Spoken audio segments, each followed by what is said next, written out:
Chers compatriotes d'Algérie, chers frères et sœurs d'Algérie, à vous tous, Azul Flaoun, Sabah Nour, bonjour à vous tous.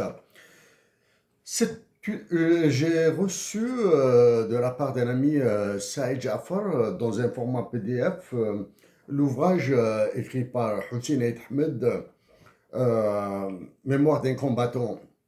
C'est un ouvrage que j'ai lu il y a très longtemps, c'est-à-dire je pense que je l'ai lu juste après sa parution, mais je presque aucun souvenir de ce qu'il avait écrit n'est demeuré dans ma tête. Donc j'ai profité de la gentillesse de Saïd Jafar pour relire le livre Mémoire d'un combattant écrit par Hussein Aït Ahmed. Donc pour aujourd'hui, c'est plutôt une pensée d'un immense respect pour Hussein, pour tous les hommes comme lui. C'est une pensée de déférence à son épouse. C'est une pensée plutôt un message à ses enfants, à ses proches, ses enfants en particulier, et à ses proches, pour leur dire que vous avez été bénis de Dieu, d'avoir vécu avec un tel père, avec un tel frère, avec un tel oncle, avec un tel cousin, comme Hussein, que l'humanité entière doit connaître Hussein Aït Ahmed. Donc c'est une pensée pour moi, c'est une pensée affectueuse à Hussein. Je dis Hussein. Le temps, les circonstances ont fait qu'aucun moment de rencontre ne s'est produit, n'a eu lieu entre nous deux.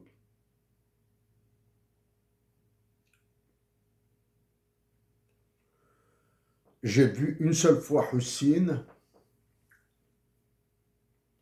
au balcon de l'hôtel Aleti à Alger. J'étais dans la manifestation.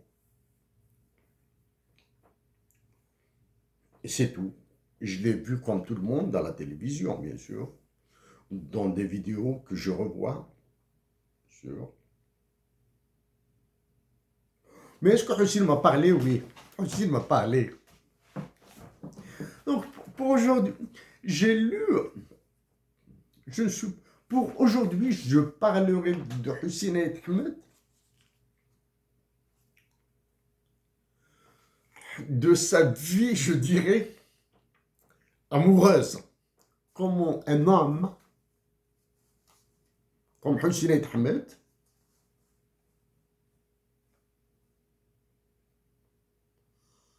a connu l'amour, a vécu dans l'amour des siens.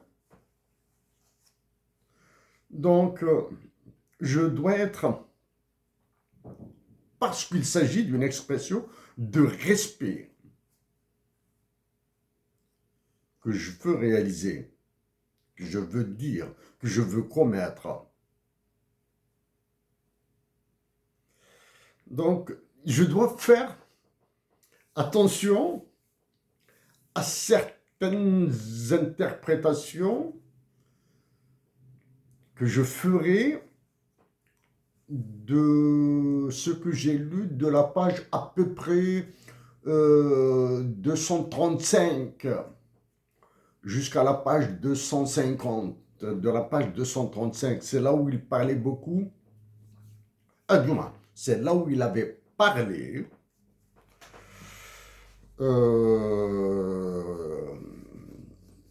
des procédures, des cérémonies, des protocoles, des traditions, de nos traditions, comment demander la main d'une jeune fille, comment sont organisées les fiançailles, Et il y avait quelques phrases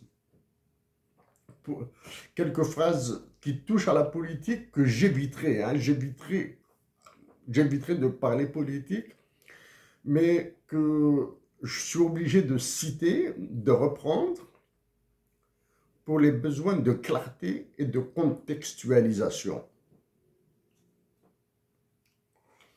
Il y a des moments où je vais essayer de contenir mon émotion. Je vais essayer de la contenir.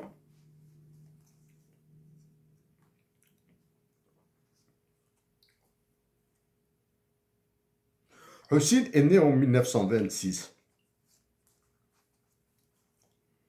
En 1936, il avait 10 ans. En 1946, il avait 20 ans. En 1950-51, il avait 24 et 25 ans.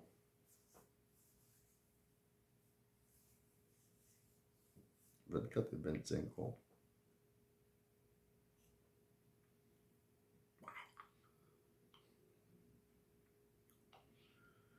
Hussein est né quand sa mère avait 15 ans.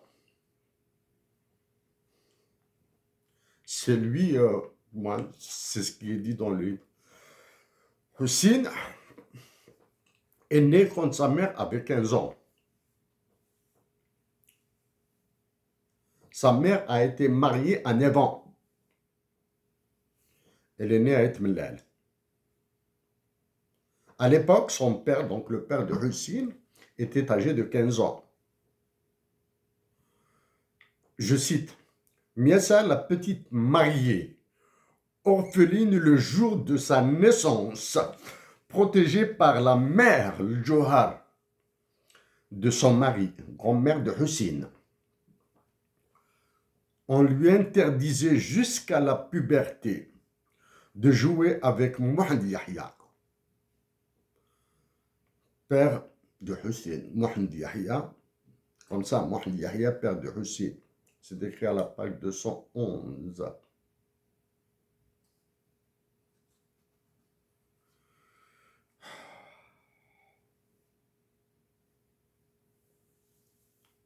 Hussein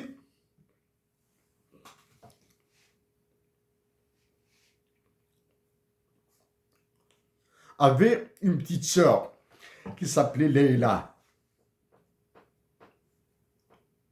Douma, qui s'appelle Leila. La sœur de Hussein est toujours sa sœur. Entre Hussein et sa sœur, Leila, il y avait une grande différence d'âge.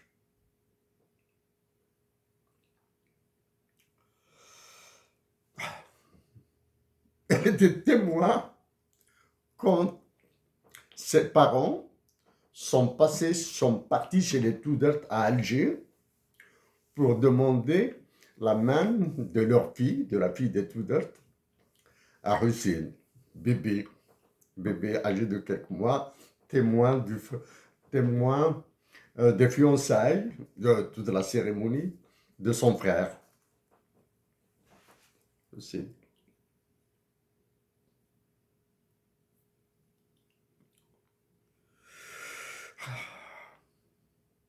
Donc, sa mère, Miessa, était orpheline le jour de sa naissance.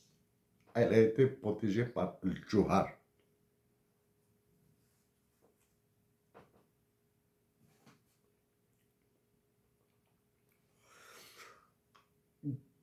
Quelque part dans le livre, à la page 188, je vais citer Hussein, mais mon objectif, ce qui m'a fait sourire, je dis bien, m'a fait sourire, c'est le mot mathématique. Quand j'ai lu mathématiques, j'ai souri. Je lis ensuite, je donne quelques indications. C'est juste le mot mathématique et la foi, l'islam. S'il vous plaît. J'insiste sur le mot le mot mathématique et foi en l'islam. Coutumier des formules cinglantes, Ben Bella rétorque. Toi, de toute façon, tu as été éduqué par les pères blancs. Cette fois, c'est moi qui prends à partie Ben Bella. Qu'est-ce que c'est que cette façon désinvolte de juger les gens sans les connaître? Qu'est-ce que c'est que cette façon désinvolte de juger les gens sans les connaître? C'est valable pour... C'est une recommandation valable même actuellement, de nos jours, elle est valable éternellement.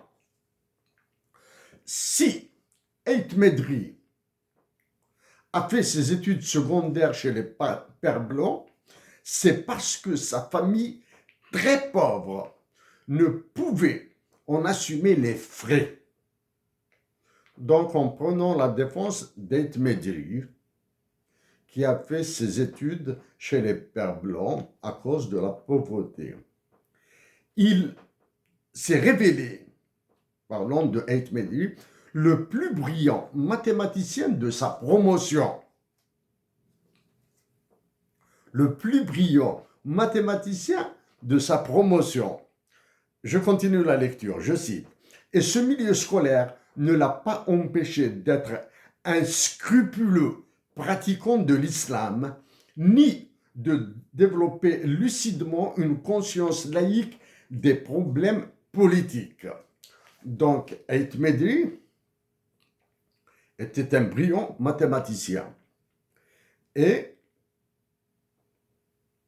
très pieux.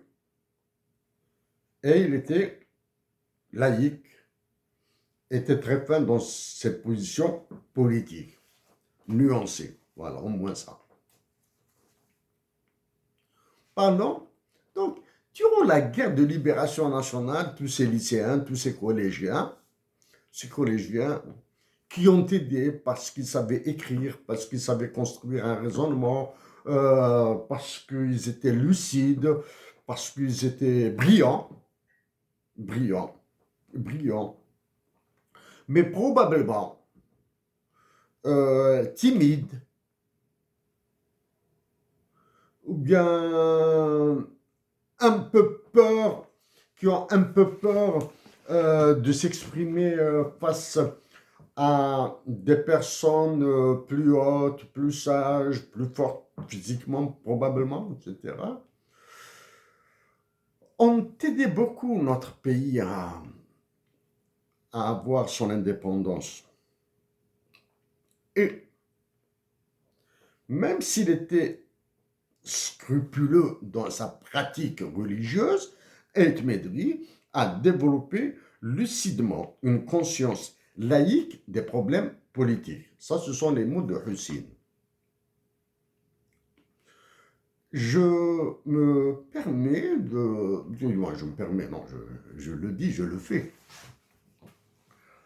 C'est un petit peu gêné par le mot mathématicien. À partir de quel âge, de quelle année, à partir de quel bagage on peut être qualifié de mathématicien? Question, répondre pour tout le monde, à répondre tout le monde. Partir. Bon, c'est vrai que dans le langage populaire, nos amis, toutes les personnes qui ont fait littérature au lycée ou bien à l'université, on les appelle les littéraires. Ceux qui ont été dans plutôt les sections sciences, biologie, là, on les appelle les scientifiques. Mais ouais, c'est vrai qu'au lycée, on les appelait matélèmes. On les appelait les matélèmes. Quand j'ai fait le lycée de Berchlif en section maths, mathématiques bilingues, c'est-à-dire en français, on ne nous appelait pas les mathématiciens ou bien les mathématiques, ou je ne sais pas quoi là, hein? On les appelait les matélèmes. Ah, parce que pour être mathématicien, wow, je pense. Donc là, c'est mathématicien, à partir de quel âge? Parlons de mathématiciens. Je me demande quelle est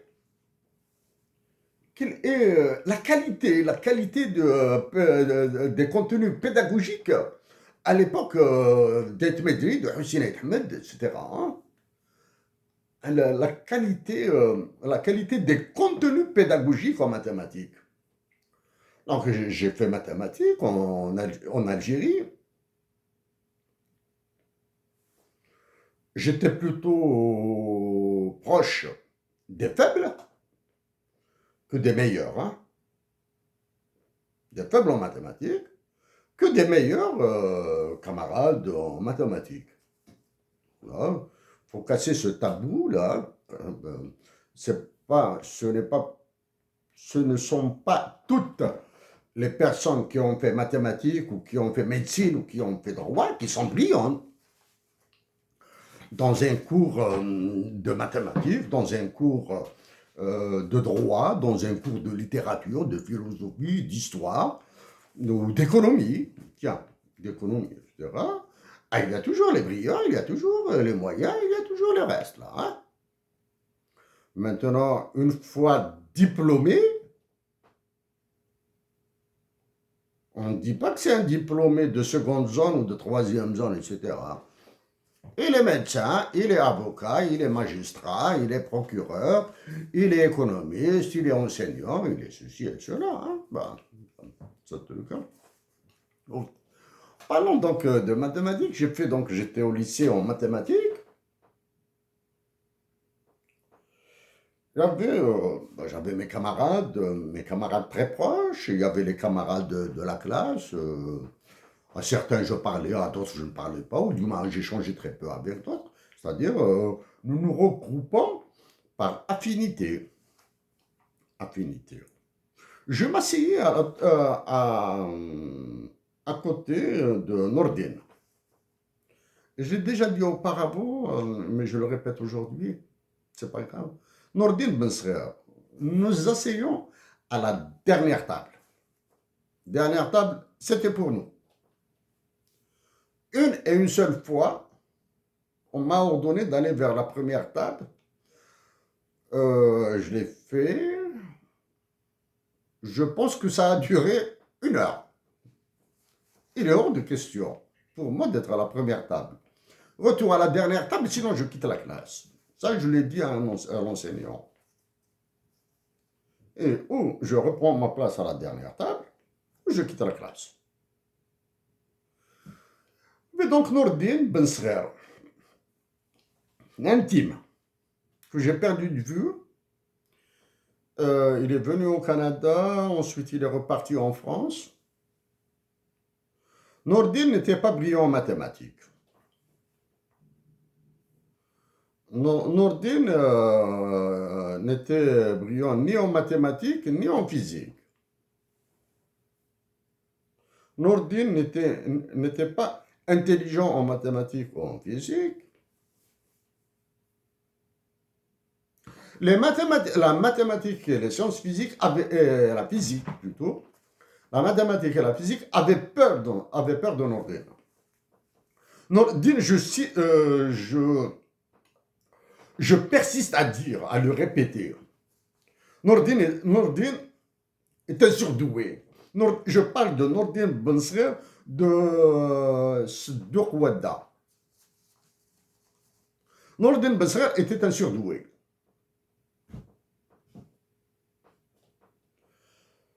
J'espère le revoir parce que moi, je reçois des livres, je lis des livres, je ramène des livres de la bibliothèque, mais je dois me remettre aux mathématiques. Je me suis remis aux mathématiques parce que je dois retravailler sur la monnaie, etc. J'ai besoin de grosses mathématiques. Donc, il y avait Nordine. J'espère, Nordine Bensrer de Sdoukwada. J'espère qu'ils lui feront le message pour qu'il me contacte. Il y avait Boualem Bensba, que j'ai rencontré à Alger avant de venir au Canada, que je croisais, pas souvent, mais que je croisais à Alger. Actuellement, il est docteur d'État en mathématiques. Il a fait ses études en France. Boualem Ben Sba, qui est physiquement bien bâti.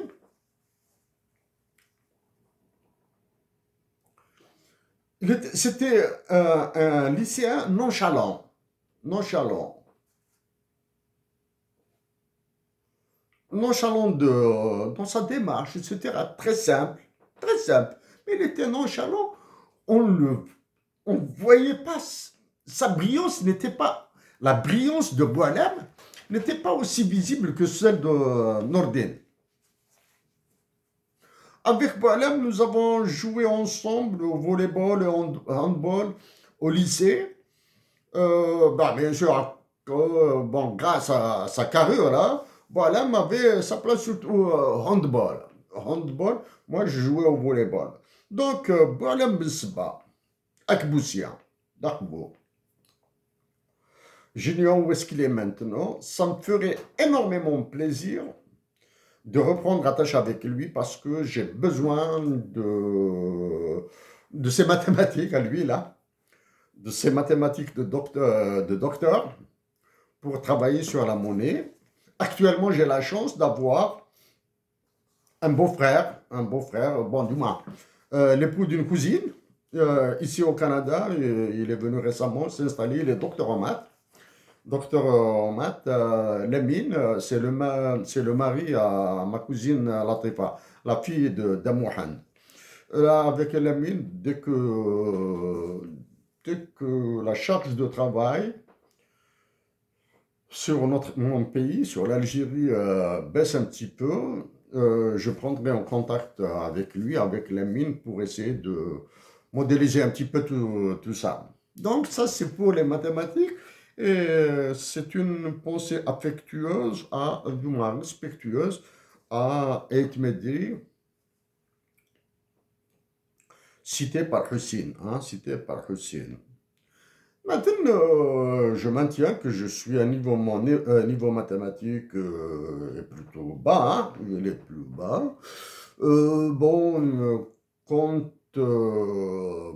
je sais que la mathématique est une obligation pour tous les collégiens, tous les étudiants algériens. Je dis bien collégiens, lycéens et étudiants algériens, y compris ceux qui font mathématiques et droit, ceux qui font droit et littérature. Hein. Tu fais la littérature, mais la mathématique, tu dois apprendre. Tu dois apprendre parce que nous avons besoin de la mathématique pour la construction du raisonnement logique, de la logique mathématique. Hein, de la logique mathématique. Je pense que parmi vous, il y a ceux qui ont entendu parler du paradoxe du barbier. Paradoxe du barbier, celui qui rase là.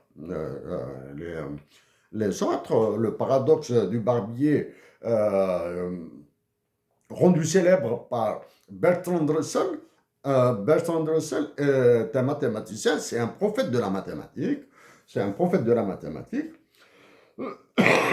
au même titre que Euler, Hilbert, Nash, Van Neumann, Gödel, etc.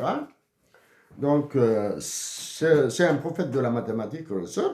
Le paradoxe du barbier dit que dans un village, c'est une loi, hein, c'est une loi, un canon. Dans un village, il y a une loi qui dit que le barbier est l'habitant du village qui rase toutes les personnes qui ne se rasent pas elles-mêmes. Donc, je le répète, le paradoxe du barbier dit que dans une loi, une législation, le barbier du village est l'habitant qui rase toutes les personnes qui ne se rasent pas elles-mêmes. Question, qui rasera le barbier? La question, qui rasera le barbier? Très difficile de trouver la réponse. Qui rasera le barbier? Parce que si le barbier se rase lui-même, donc il va enfreindre la loi. Si c'est quelqu'un d'autre qui rase le barbier, donc les deux enfreindront la loi. plutôt dans ce cas-là, il n'y aura plus de barbier dans le village. Il n'y aura plus de barbier dans le village. Hein. Si le barbier se rase lui-même, donc il ne peut pas être le barbier. Si un autre rase le barbier, donc il n'y a plus de barbier. Mais maintenant, même s'il n'y a pas de barbier, les gens vont continuer à se raser, mais donc la loi sera violée. Ça, c'est un paradoxe très célèbre, hein, Bertrand de Russell. Pourquoi j'ai utilisé cet exemple de Bertrand de Russell? Parce que Bertrand de Russell, en plus d'être un mathématicien, un prophète de la mathématique, je fais la différence entre mathématicien et prophète de la mathématique, était un socialiste convaincu. Un socialiste convaincu, c'est lui qui a fait le tribunal des peuples avec Bertrand de Russell. Là, le rapprochement, c'est avec cet esprit de logique, cet esprit de brillance de Husserl et de Bertrand de Russell que je veux dire. Bon, un autre exemple de logique, là, de logique, bon, nous savons tous que 1 plus 1 égale 2, 2 plus 2 égale 4, 2 plus 4 égale 6. Donc 1 plus 1 égale 2 et 2 plus 2 égale 4 implique que 2 plus 4 égale 6. L'implication est vraie. Les deux propositions, ils appellent ça quelque part, on appelle de prédicat. Deux propositions, 1 plus 1 égale 2, 2 plus 2 égale 4, implique que 2 plus 4 égale 6. Donc les deux propositions sont vraies, l'implication, la proposition impliquée est vraie. L'inverse maintenant. C'est pas truc. L'inverse. Faites l'inverse, ça va travailler ici un petit peu. Voilà. Ça, c'est le truc. Maintenant, parlons de logique mathématique, de lucidité. Et tu me dis, aussi, lucidité, etc. Il faut penser un petit peu aux personnes dénuées de logique, dénuées de lucidité, dénuées de foi en dernier lieu. À la fois en dernier lieu. Hein. Il peut penser à toutes ces personnes. Hein. Ensuite, je reviens à Husserl, aux fiançailles de Husserl, parce que je n'ai pas lu sur son mariage, hein, dans ce livre. Je cite, « À présent, je lui apprends, il apprend à son père, mon départ pour le Caire, ce qui lui faisait pousser un ouf de soulagement. J'en profite pour lui confier mon désir d'épouser Tosia, la Benjamine de Dahashur et Jigatoudert.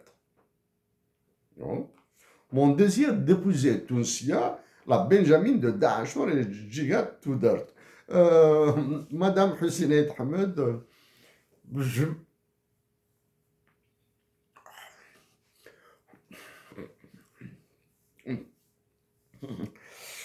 je me permets de vous appeler Najamila,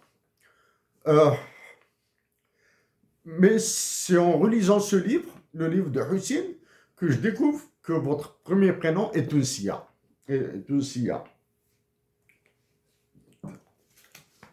Hussein continue.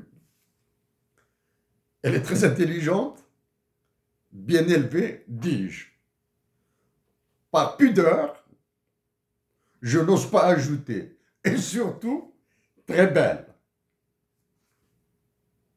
Surtout très belle.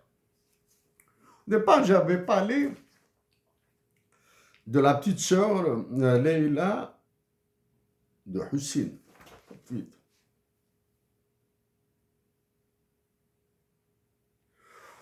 Dieu a décidé autrement pour moi.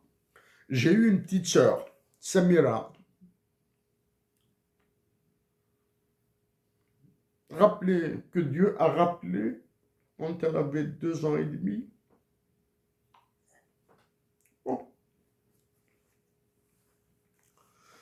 Donc, Hussein a dit à son père, à son père, je veux épouser Tunisia, la fille, la Benjamin de Daesh, Regia Tudor. Elle est très intelligente, bien élevée, dis-je pas pudeur, je n'ose pas ajouter, surtout très belle. Très belle. Hussein. Ah bah. Ah, il fallait l'ajouter à Hussein. Hussein aurait dû l'ajouter. Ah, il aurait dû. Eh, oh, pour se défendre un petit peu. Pour se défendre, là, il dit, ouais, elle est bien éduquée, elle est très intelligente, elle est très belle. Je devrais en plus. Ah. Mon père soulève deux objections. L'une en termes clairs. Je cite, hein, quel moyen d'existence aurais-je au cœur? Qu'est-ce qu'il pense? Il pense à la vie de son fils. Comment va-t-il, de quoi allait-il vivre au cœur? Et comment, comment allait-il prendre en charge aussi son épouse? Objection écartée. Ça, c'est du Hussein clair. Deux mots. Objection écartée. D'abord, parce que je suis capable de me débrouiller. Ensuite, parce qu'il s'agit seulement de demander la main de la jeune fille. Pour le reste, on verra. Je ne suis pas encore parti et encore moins arrivé à destination. Ça, je cite. Hein. Pour le reste, on verra. Je ne suis pas encore parti et encore moins arrivé à destination. Ah, je ne suis pas encore parti. Je ne suis pas encore parti. C'est-à-dire, Hussein pensait-il rester en Algérie, continuer à faire la révolution pour être à côté de sa femme, ou du moins de sa fiancée? Elle devait être une option dont elle pouvait être une option dans sa tête. Si je dois rester à côté de ma fiancée, je vais le faire. C'est-à-dire, au cas où de difficultés pour la prendre avec lui en Égypte ou ailleurs, etc., ou bien de la prendre simplement en charge, je vais me sacrifier, du moins je vais rester en Algérie, je continue la révolution, mais je vais épouser la femme que j'aime. Ça, c'est une... Était-elle une option? Si je profite là, en lisant, pour le reste, on verra, je ne suis pas encore parti, encore moins arrivé à destination. L'un des proches de Hussein, ses enfants pourront témoigner, sa femme, c'est Dahman Aïssad, docteur Abdelrahman Aïssad. En lisant ces phrases, j'ai l'impression de lire Dahman.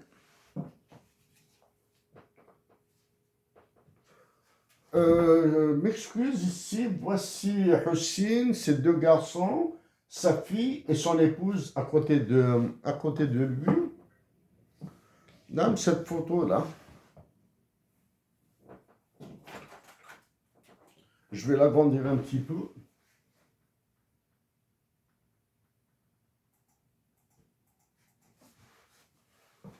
La voici, Madame la Hussein, ses enfants ont fait, de son épouse et de leur mère une reine dans cette position. La seconde objection du père de Hussein, donc, tout en contour et détour, relève du sacré. Les familles maraboutiques ne s'allient qu'entre elles. Et Daashur n'est pas homme à violer une tradition. En outre, les règles laissées par Cheikh Mohammed, c'est-à-dire son grand-père, sont des plus rigoureuses. Au pays, nos femmes ne sortent jamais et nulle femme étrangère, même maraboutique, n'a le droit de pénétrer chez nous. Ça, c'est une tradition. Du moins, c'est des règles. Les familles maraboutiques ne s'allient contre elles et Daashur n'est pas homme à violer une tradition. Donc, les Tudor étaient une famille maraboutique. J'espère être repris au cas où si erreur de ma part. Donc, il y a cette règle, ne se marie les alliances ne se construisent qu'entre familles maraboutiques. Et du côté de Hussein, dans les règles, il dit bien les règles laissées par Cheikh Mohamed Ould Hussein, sont des plus rigoureuses. Au pays, nos femmes ne sortent jamais. El-Habs. Alors qu'à Alger, les femmes et les jeunes filles sortaient, je présume, ça, bon, du moins, je ne présume pas. À l'époque, ça sortait, les femmes étaient libres. Et nulle femme étrangère, même maraboutique, n'a le droit de pénétrer chez nous. Là, le père de Hussein, qu'on cherche, non. Monsieur, là, face à l'amour, à la beauté et à la gentillesse, on va faire jurisprudence, hein, c'est-à-dire on va modifier ces lois. Et à l'amour, la beauté et l'intelligence. Non. Aucune règle ne doit empêcher une union entre un homme et une femme qui a ses qualités. Ah, ça c'est les règles, archaïsme. Je suis de famille maraboutique, mais dans notre famille chez les Haïtiens, vous pouvez vérifier. Hein? Du moins, vérifier, non, vous ne pouvez pas, mais c'est réputé. Hein? C'est mélangé de long en large, de haut en bas, etc. C'est mélangé. Dans ces traditions, justement, une fois un ami à moi, Brahim m'a dit, Chérif, tu m'accompagnes à Constantine. Tu m'accompagnes à Constantine, je vais demander la main d'une jeune fille pour mon frère. De quoi je me mêle? Brahim, de quoi je me mêle? Dis, tu vas m'aider dans la négociation. Hein? Dans la négociation? Mais si on pose la question, suis-je de la famille? Non. À quel titre? À quel titre? Je vais dire, tu es un ami intime, etc. Tu vas te porter garant sur mon frère, etc. Prise en charge totale? À Constantine, il dit prise en charge totale. Hein? L'hôtel Sirta, etc. Bon, ben on part. Nous avons été reçus par le père de la jeune fille, d'abord dans un café à Constantine, à côté de la Brèche, là. Café à Constantine, bonjour monsieur, bonjour monsieur. Donc Brahim se présente, c'est moi l'intéressé, c'est moi qui vais demander la main de votre fille à mon frère, mais chez vous, à la maison. Je vais pas demander la main de votre fille à mon frère dans un café. Ça sera chez vous. Waouh. Bon, donc là, d'une pierre deux coups, d'une pierre trois coups même. Donc la demande est faite, etc. Alors qu'on... Il me présente moi, c'est mon ami, Chérif, il sera là le témoin. Il est témoin que je fais cette demande, il te parlera, il se portera garant de mon frère, etc. D'accord. Parlons donc au café à la Brèche de Constantine avant d'aller vers la maison chez la jeune fille, là chez les parents de la jeune fille, du moins chez sa mère à la maison, parce qu'ils nous attendaient, du moins ils attendaient Brahim, mais ils ne savaient pas que j'allais venir. Donc on a pris des cafés, etc. On a commencé à décontracter. J'ai dit au monsieur, comme ça, gentiment, hein, là, je jure que j'étais gentil. Hein, gentil, lui ai dit, quand votre fille aime le frère de mon ami, le frère de mon ami aime votre fille, ils vivent à l'étranger, etc. Raisonnablement, personne n'est capable de s'opposer. Raisonnablement, ils ont besoin de votre bénédiction. Parce que ils feront ce qu'ils veulent là-bas. Là, hein. Tu ne peux absolument rien. Oui, tu peux absolument rien. J'espère que vous n'irez... Moi, je lui ai dit que j'espère que vous n'irez pas à des limites, etc. Ensuite, je lui ai dit, moi, je suis capable de les marier. J'ai des amis, ils vont leur faire leur mariage, peu importe. En Algérie, à l'époque, ils étaient en Angleterre. En Angleterre, on trouvera un moyen. Ouais. Donc, Alors, en m'efforçant de ne pas heurter mon père, je lui rappelle que dans sa lettre, l'islam n'admet pas les inégalités sociales, les discriminations, que telle est bien ma position. Ah, politique, les droits de l'homme, les droits de l'homme facile. Chef spirituel local de la Rahmaniya, Cheikh Mohammed lui a imposé des règles très strictes parce que la fidélité des adeptes et le secret, c'est le moyen de maintenir la cohésion d'une confrérie à sa manière. Et le secret, sur le moyen. À sa manière, ils assumaient des responsabilités politiques en imposant le renfermement de nos femmes, étant donné que dans les luttes claniques qui dévorent la société kabyle, le rôle de renseignement leur est naturellement dévolu. Donc la fonction de renseignement est dévolue institutionnellement à la femme en Kabylie.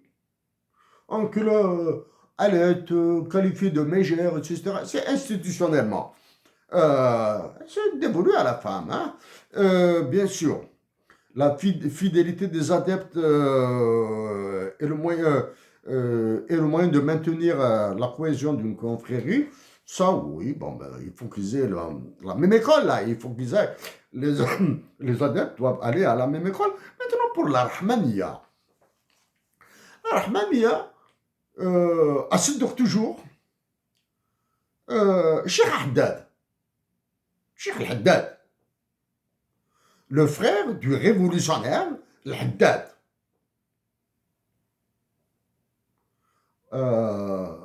Aziz Haddad. Celui qui a appelé à l'insurrection en 1871. Était aussi de la confrérie de la Rahmaniya. Et par respect, je dis Hussein, le grand-père d'Ahmed Aïssad, était imam à la Zawiya de Sidi el-Moufar, et c'était l'école de la Rahmaniya. Dans ma région, Boujlil, la région, c'est l'école de la Rahmaniya, y compris Zawiya al-Cheikh al-Qasim, Tahmarbi, Zawiya al-Cheikh al-Qasim, où a étudié Sherif Khaddam, qui est à Boujlil. Hein. C'est l'école de la Rahmaniya. Mais les choses changent. On dit que Cheikh Mohammed n'a jamais serré la main d'un Roumi, on raconte qu'il a lavé publiquement, etc. Or aujourd'hui, toi, tu es fonctionnaire, ce que je ne te reproche pas. Alors que Cheikh Mohammed pensait que l'occupation cesserait et finalement déçu, il a voulu émigrer en Tunisie. Cette histoire de la Tunisie, c'est à un autre moment, je vais revenir dessus. C'est vrai, enchaîne mon père, et ce sont les fidèles et la population qui l'ont ramené de Sétif, refusant qu'il les abandonne. Alors, je lui récite le poème que Cheikh Mohammed improvisa en la circonstance. Ansar, Yizwar di Masar, Tunis, Yisen Tunis, Afus Giwen Urten Kis, Slessel, Nikal Nuyes. La traduction en français, la victoire commencera de l'Égypte, la Tunisie est notre refuge et notre réconfort. Nous ne devons jamais lâcher la main de Dieu par la chaîne de tous les saints. J'étais sur le point de désespérer. Nikal Nuyes. Donc, cette profession de foi est plus actuelle que jamais. Le lendemain de très bonne heure, mon père dit à Toussia, viens avec nous, je t'invite, toi et Fatima, Fatima, c'est sœur de Hussein, alors âgée alors de 18 ans. Ça, c'est encore une histoire, une affection entre Hussein et son autre sœur. Fatima, qui était âgée de 18 ans, alors que la petite sœur de Hussein, Leila, n'avait que quelques mois. Donc, vous vous entendez bien, vous tiendrez compagnie. Donc, cela s'est produit en début de 1951. À la page de 231, début juin, toute la famille renforcée de 3 oncles paternels arrive pour demander officiellement la main de Tunisia. Cette démarche a été précédée de beaucoup de lobbying. De lobbying et de conciliabule, comme pour toute affaire sérieuse, et avant toute chose, du consentement de la jeune fille. C'est-à-dire, quel que soit X, quel que soit, faites tout, tout est possible.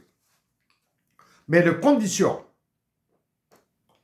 la condition du consentement de la jeune fille est une condition léonine. Léonine, c'est une condition sine qua non. Comme prévu, la résistance viendra de Daashur, qui ne veut pas aller contre une tradition. Les palabres personnelles auxquelles ne sont jamais admis les intéressés ni les femmes, ça c'est une affaire d'homme, se poursuivent tard dans la nuit. Mon père s'est présenté en disant que le salut soit sur le prophète. Allahumma salli ala Rasulullah, c'est comme ça qu'on fait la tradition. La règle, je la connais. Je désire m'allier, à Knesva, je désire m'allier à vous et demande la main de votre fille pour mon fils. Vrai Knesva, Daashur répond en plaidant le respect des traditions pour laisser au chef de famille le temps de trouver ses arguments. L'assistance parle de choses et d'autres. Bah, voilà, ça, je sais que ça se passe comme ça. Ça se passe comme ça. Faites la blague parce que ma mère, Yuma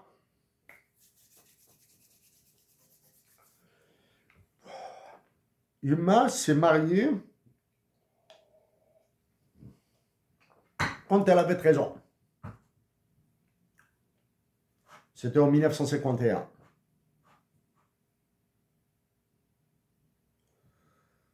Yuma s'est mariée à l'âge de 13 ans en 1951. Yuma, c'est-à-dire mon grand-père maternel, habitait à Azra'aloul. Dad Ahmed qui était imam à la mosquée d'Azra'aloul. Azra'aloul, c'est pas Los Angeles, hein? C'est un petit village perché sur un rocher au-dessus d'Irelani. Hein? C'est un tout petit village là. Hein?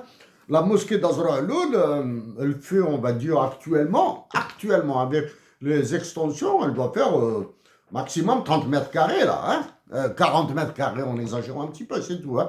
Donc, Dad Ahmed, qui était le mari de Nassadia, était imam à la mosquée d'Azra'aloul. Nassadia a vu une jeune fille, Yima, quand elle est venue à Boujdil, notre village de résidence. Elle a dit à Judi et à Jida, il y a une jeune fille pour mon frère. Nassadia était plus âgée que Vava. Nassadia est née en 1926, Vava en 1929. Donc, il y a une jeune fille, là, elle est adorable, elle est belle, elle est ceci, etc. Oui, on me demande. Donc, je dis, Mohamed Sherif, mon grand-père qui s'appelait Mohamed Sherif, j'ai pris son nom, est parti au marché d'Irel Ali. Et il a rencontré, je dis, Sadaq. Au marché, est-ce que tu vas m'accorder la main de ta fille, Liakout, qu'on appelle familièrement Coco, Nakoko, l'appelle Nakoko, d'autres l'appellent Gougou. Il y a je dis, son père, je dis Sadaq, l'appelait Gougou, etc. Donne-moi le temps de faire mon enquête, etc. Bon, on lui a accordé la main de Yima à mon père, du moins. Je dis Sadaq, je dis Mohamed Sherif, voici comment est-ce que vous allez avoir un fils qui partira au Canada, etc. Yima, quand je viendrai, je te demanderai, je te poserai, je pense te les avoir posées, mais je ne me souviens pas de tes réponses. Non. Je te poserai quelques questions. Je te poserai, quand tu étais enceinte de 2 mois, est-ce que tu étais gentil dans ton ventre? Est-ce que j'étais gentil? Comment as-tu vécu mon accouchement? Du moins, ton accouchement de moi. Mon accouchement. Non, excuse. Comment as-tu vécu ton accouchement de moi? Et comment ai-je été enfant, 1 année, 1 an d'âge, 2 années, 2 ans d'âge, etc. Pas plus, 2 ans d'âge. À partir de 3 ans, il y a des trucs flous là, comme ça, je me souviens flou, des choses très floues, mais je te demanderai ça. Je sais que tu n'avais pas de lait dans ta poitrine, Ima. Je viendrai, j'embrasserai ta poitrine. Ouf.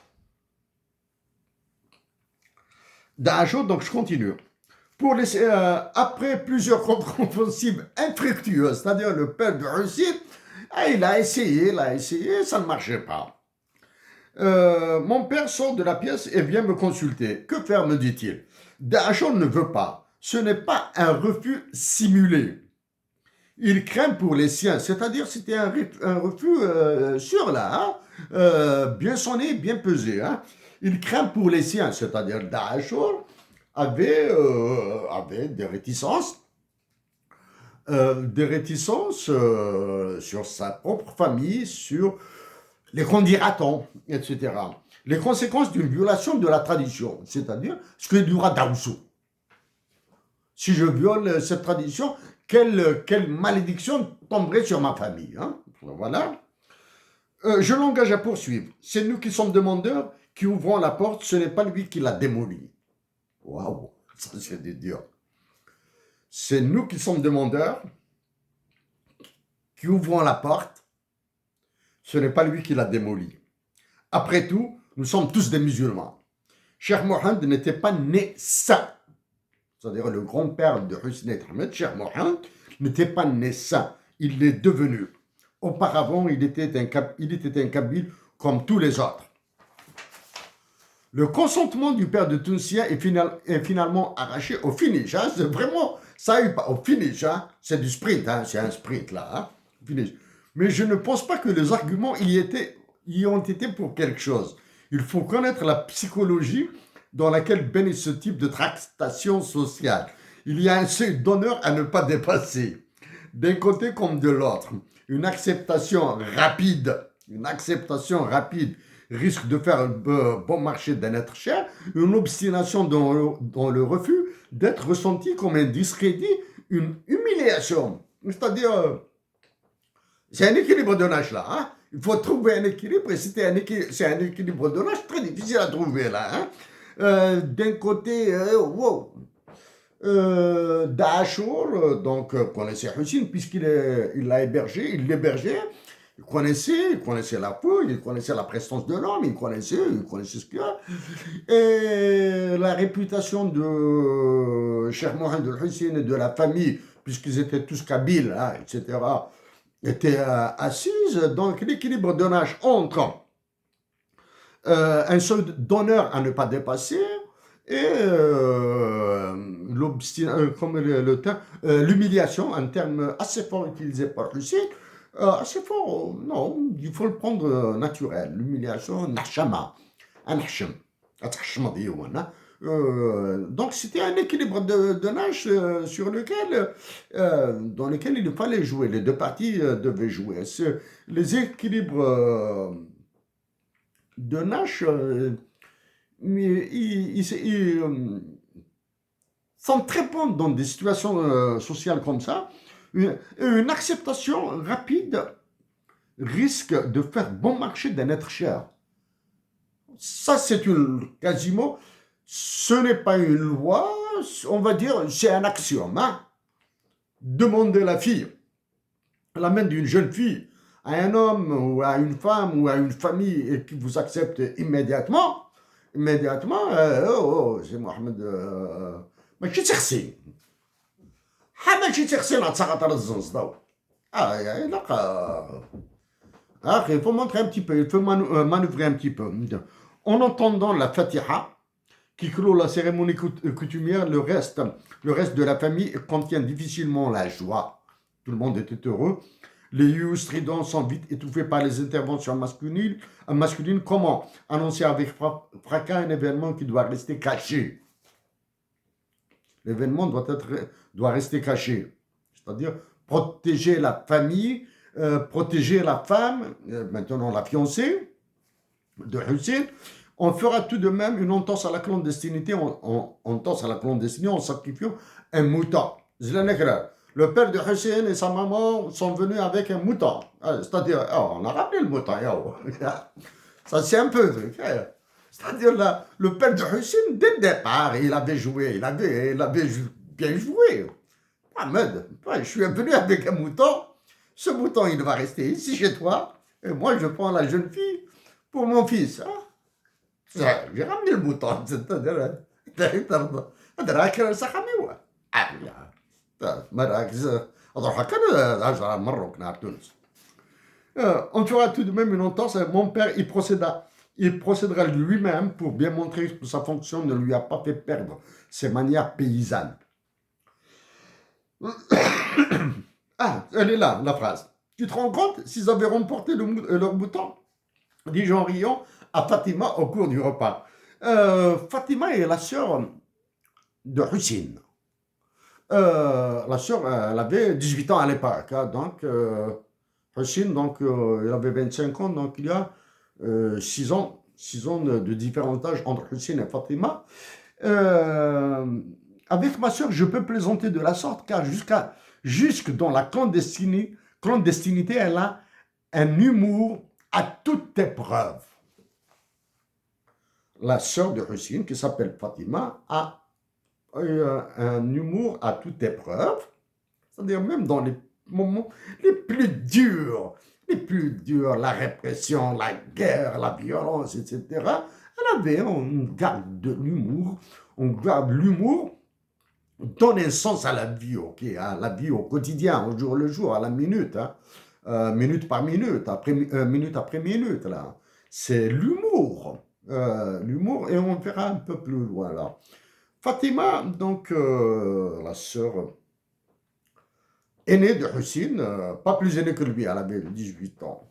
En cela, maintenant, moi j'ai 2 sœurs. Hein. Je suis l'aîné de la famille, j'ai 2 sœurs. J'ai 2 sœurs.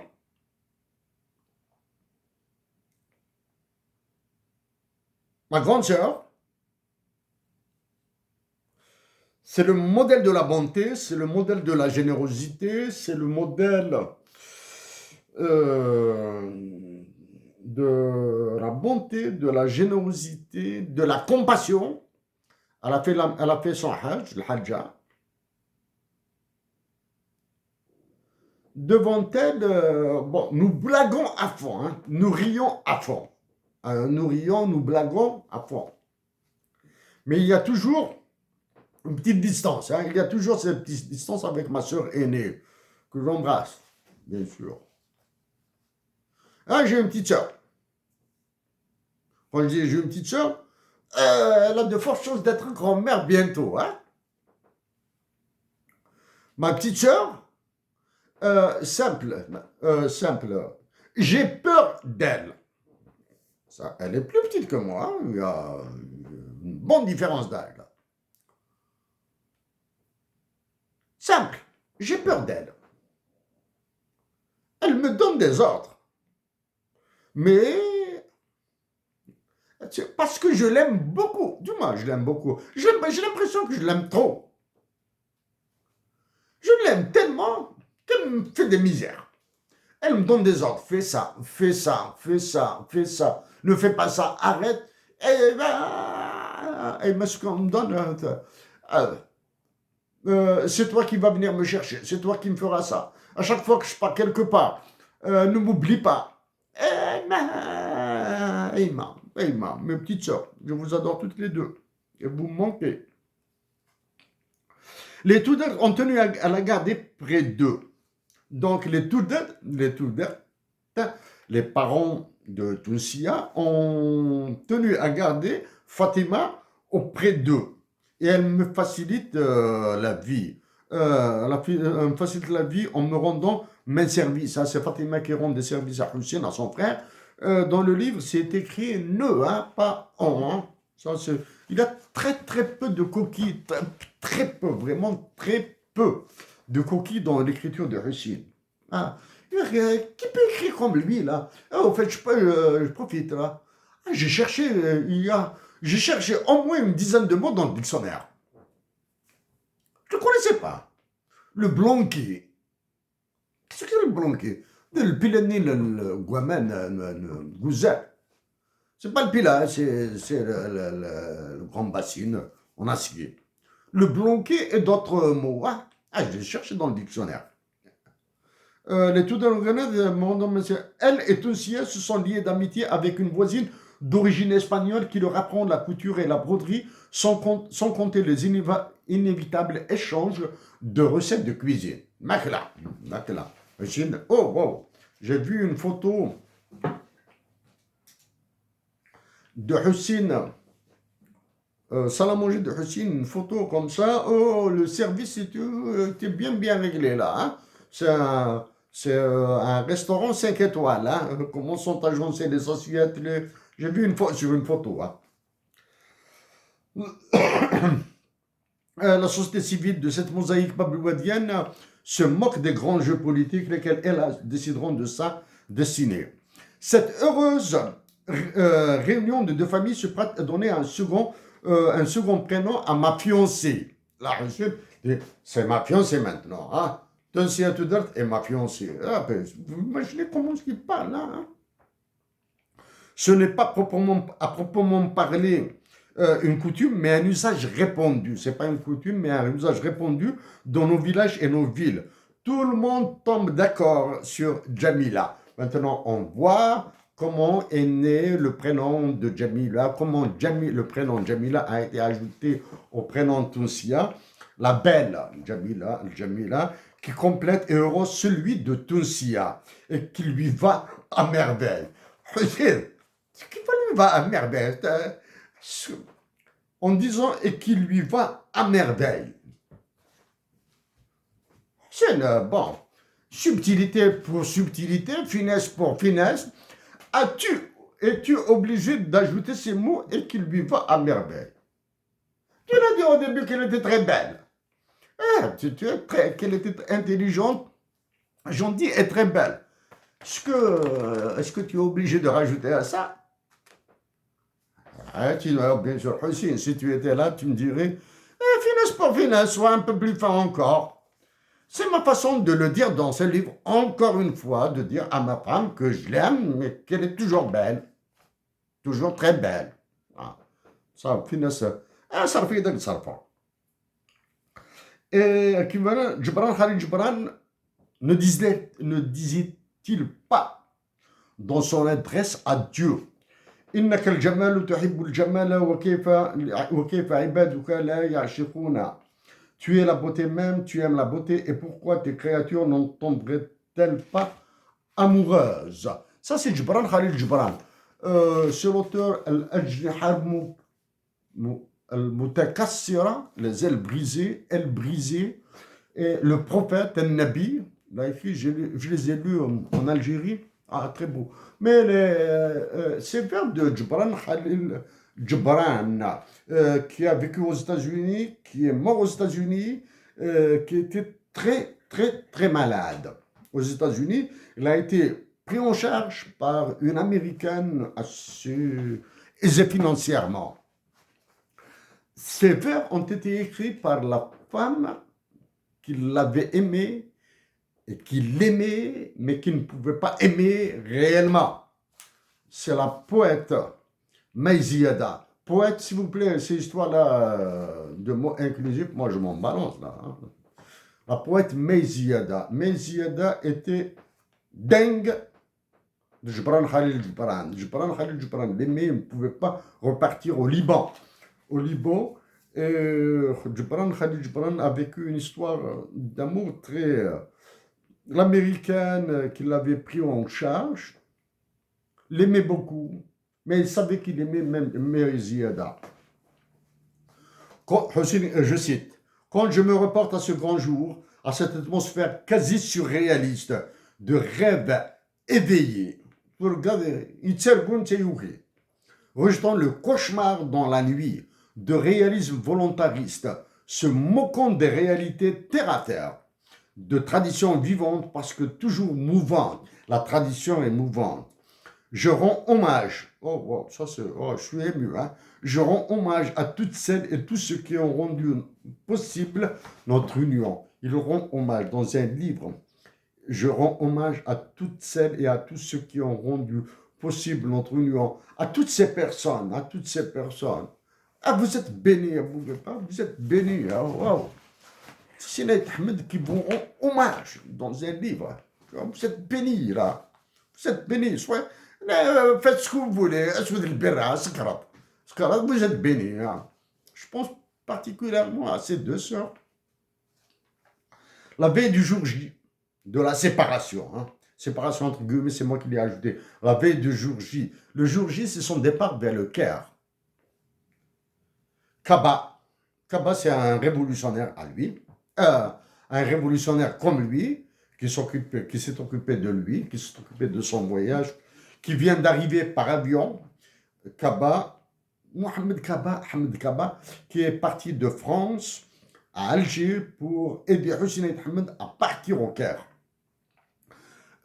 Qui vient d'arriver par avion, m'explique le topo chez Rbah, en présence de Bouddha. Ce sont d'autres révolutionnaires. Je peux trouver les noms je sais le nom de famille, je sais ce qu'ils ont fait, etc. Mais je préfère rester surtout dans ces mots d'affection pour parler de ces amours de Hussein, l'amour d'une femme, l'amour des siens, l'amour de la révolution, l'amour de la patrie. Je vais partir sur un grand paquebot. Je serai vêtu en officier de marine.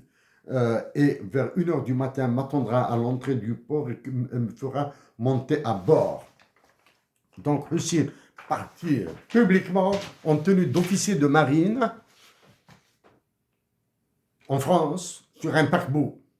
Il a été aidé à traverser par un marin, un officier marin, qui l'a aidé à monter sur le paquebot grâce à Kaba.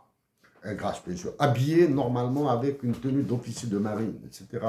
Donc là, il faut penser à tous ces hommes, à toutes ces femmes qui ont aidé nos révolutionnaires. Il faut penser à tous ces Français, etc. Très ému. Rbah souhaiterait que je prenne mon dernier repas chez lui. Très ému, hein. Rbah souhaiterait que je prenne mon dernier repas chez lui. Mais il est trop fin. Ah, trop fin. J'ai parlé de finesse avant, là, mais il est trop fin pour ne pas comprendre que je veux le passer, le dernier repas, le moment de ce dernier repas, en compagnie de mes beaux-parents et de Jamila. Maintenant, ça y est, dans la famille, Hussein fait la distinction. Il y a mes beaux-parents et il y a Jamila. Il y a Jamila. Ah, c'est la même famille. Voilà. Hussein a voyagé sous l'identité, est parti d'Alger à Marseille, sous l'identité de Saïd Farhi, né dans le douane des Ouled Aouf, commune mixte d'Ain Touta, arrondissement de Batna. C'est son camarade, c'est un autre révolutionnaire, c'est Ben Boulaïd qui lui a fait cette carte d'identité. C'est Mustafa Ben Boulaïd qui lui a fait cette carte d'identité.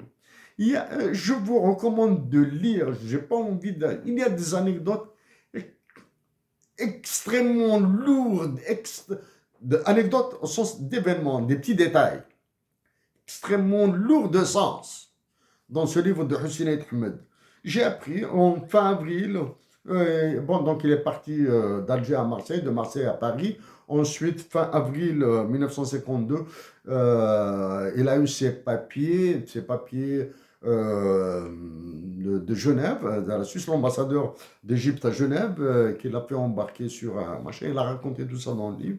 Ce que j'ai appris aussi dans le livre de Hussein, je tiens à le dire, le Caire, la capitale de l'Égypte, le Qahira, signifie la victorieuse.